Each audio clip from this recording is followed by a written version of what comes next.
What's going on? It's your boy, Connor Conflict, and in today's video, we're going over the two brand new additions to Miami Dolphins, Raheem Mostert and Alec Ingold. So I'm going to start off first with Raheem Mostert, the electrifying running back, who was already a Dolphin at one point in his career, but we brought him back with his former coach, Mike McDaniel, obviously. So it's a one-year deal worth around 3.1 mil, so it's pretty cheap. Although if you net together the entire running back room, it starts getting a little pricey, but we'll continue. We all know the talent and we all know the connection. His time in San Francisco was tremendous. What he was able to do was nothing short of top running back play. Let's leave it at that. Now, there are things we'll get into about his usage and how he'll be utilized, but he has a career average yards per carry of 5.7, which is absolutely insane.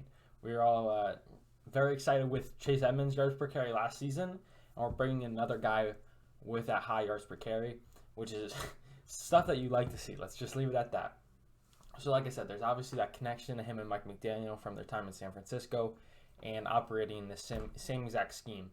And we know his talent. He's arguably he is the fastest player in the league. I mean, he's recorded the highest ball carrier numbers. I think of all of next gen stats. I don't think there's been a faster ball carrier than him.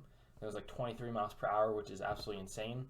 And you hear Trent Williams, there's a clip going around of him talking about Mostert, and that's his favorite running back to block for, because he's basically the modern day Chris Johnson, which is, it's honestly kind of true. I mean, he's a one cut and he's gone kind of guy. And I'm excited, although, I mean, he did go through the injury. So he had, I think it was some kind of cartilage injury. And he was done for basically this entire season.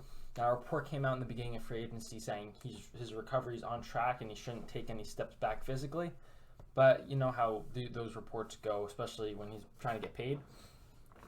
But if he can be what he was for the 49ers, there's a lot to be excited about, because, man, whenever, literally, it does not matter. When the ball is in his hands, there's a chance on every single play that's a touchdown. That's how that's how good and dynamic his skill set is. And it's not one of those things where he's just pure speed and he can't do, he's a legit dude. And I'm sure you guys have seen that. I mean, we all remember that Packers game where he ran for over 200 yards. That was incredible. And like we all know, he was a former Dolphin, so it was kind of a slap in the face. Because that's what happens to all former Dolphins. They go off. But so what's that mean for the backfield? Because we just signed Edmonds for $6 million, and we just signed Mostert for $3 million. So who's the lead back? First of all, it's not even gonna lead back. Our backfield went from being pretty shit to pretty freaking good. Now, obviously, we don't have a bell cow back. We don't have a Jonathan Taylor. We don't have a Derrick Henry. But we have a collection of guys, and I'm sure we're not done adding, but we have a collection of guys that you put all their skill sets together, and you have a pretty nasty backfield.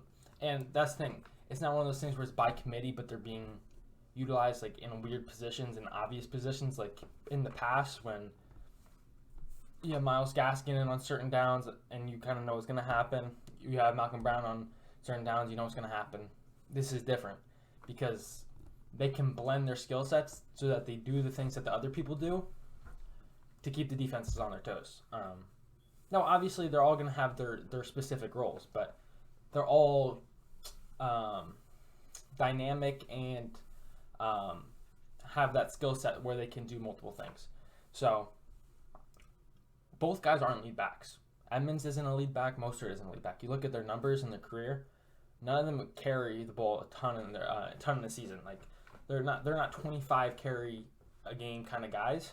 Obviously, they'll have probably those games, but like I said, they both provide very good skill sets. Especially Edmonds in the passing game, Mostert primarily running the ball. So I expect to see a lot of interchanging between those two and some other guys. And I'm going to get into a guy I'm actually excited to potentially learn under Mostert a little more. So yeah, it's just, like I said, it's going to be a collection of talent.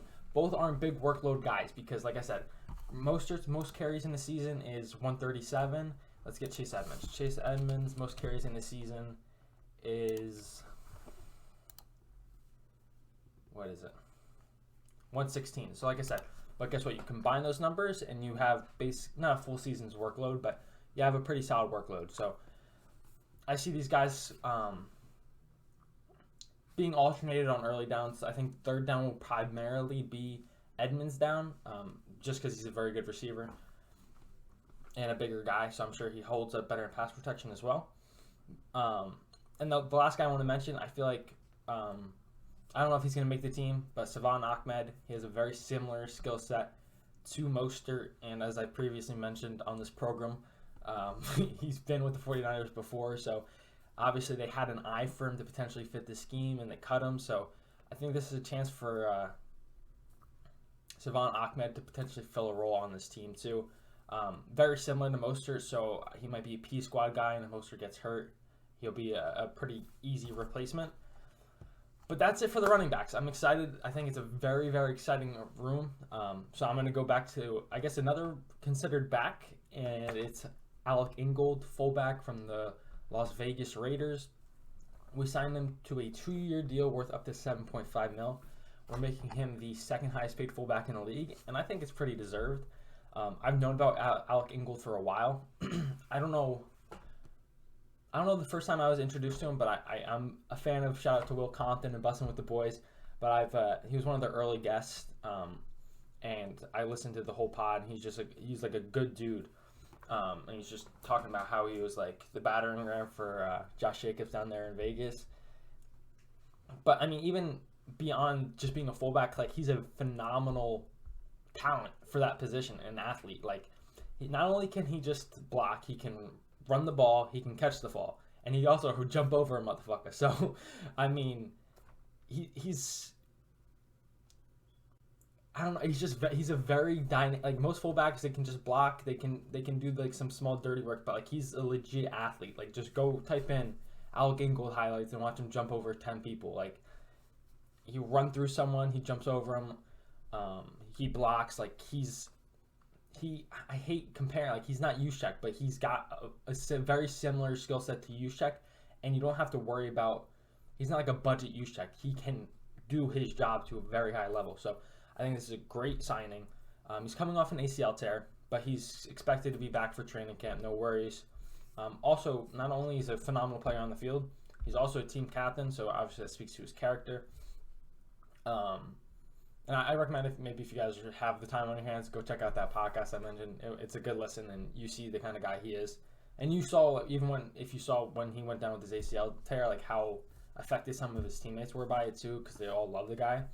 And I'm excited because this finally paints the picture of what we're going to see. Obviously, when we hired McDaniel, we knew we were going to have a big run game and play action off of it and whatnot, but we're finally getting the personnel to fit the scheme to where you can actually envision it actually happening, because there's a lot of times, like me going into this season, I'm like, oh, we got Will Fuller, we got our O-line will improve into this season. We'll be able to stretch the field vertically with the speed of Waddle and Fuller and be able to run the ball better, and then we get the ball to the speed guys and they'll be able to run past everyone. And obviously it didn't happen, but I think we actually are starting to get the kind of pieces we need to effectively run an offense, and that will actually work. So obviously we have our expectations, but I'm like the picture's starting to get painted, and I can actually see this coming to life with the additions of Mostert, Edmonds, Ingold, Connor Williams, and I think there's probably more out there. I think we're probably going to sign a top tackle, but I know a lot of Dolphins fans are panicking that this is the offensive line that we're rocking with. I don't think that's the case. I think we sign at least one, if not two more offensive line starters.